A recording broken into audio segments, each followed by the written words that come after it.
Hi, I'm Bill Amos. In June of 2013, I was diagnosed with aggressive invasive ductal carcinoma. My tumor was HER2 negative, BRCA2 negative, but estrogen and progesterone positive. Following my mastectomy, it was discovered that both sentinel nodes were also positive, so I went back for removal of 13 more nodes under my right arm. This work resulted in my lymphedema, which, though controlled, I still deal with it today. With my wonderful arm sleeve, although cancer was a concern, I had to deal with minor depression over the loss of the use of that arm. I'm an active person. Many of the activities that I do require heavy lifting, pounding, operating equipment, playing sports, and as it turns out, maintaining a regimen of care has been key to maintaining and regaining the full use of that arm. I had a port placed and did 6 rounds of docetaxel and cyclophosphamide. I've been taking tamoxifen for the past 7 years and plan to continue for another 3. I do get to experience the wonderful side effects of hot flashes and emotional sensitivity. In fact, I now cry for good music and even Hallmark Christmas shows in July. I did have a single bout with melanoma in 2015, so we are not limited to our variety of possibilities. Now, the little demon that sits right up here on our shoulders, whispering and doubt in our ear every time a bone aches or an arm itches or an age spot forms, seems to delight in making sure that I pay attention as I do the late night Google searches after everyone is asleep. I understand that.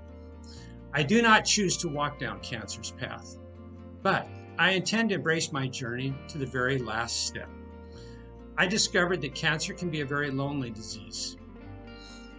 Many friends and family don't know what to say, so they just avoid contact.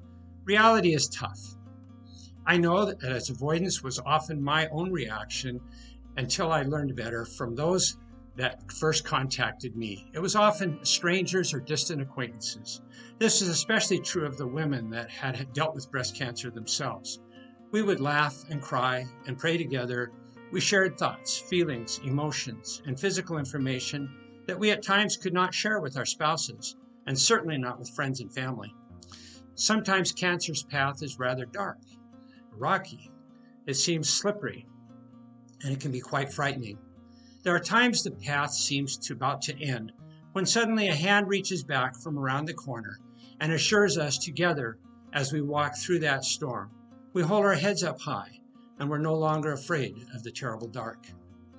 I learned from the best how to reach back to others by their first reaching out to me. It was exactly a year after my first surgery that I was at my first ACS event, Relay for Life.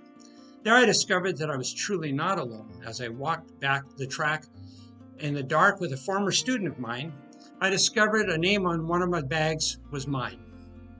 She told me that 17 of her family members were represented on those bags that night, as well as herself.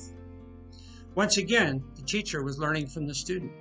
She found more than one special project for me in terms of support, and it turns out we often rise by lifting others.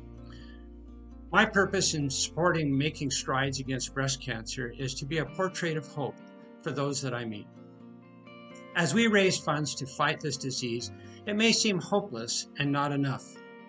While a single grain of sand is really small, the Great Sahara is made of many grains of sand working together. You matter. Your contribution matters. By merely participating, you are reaching back to someone. You are lifting others. So rise. Together we will walk on. We'll walk on with hope in our hearts, and we'll never walk alone.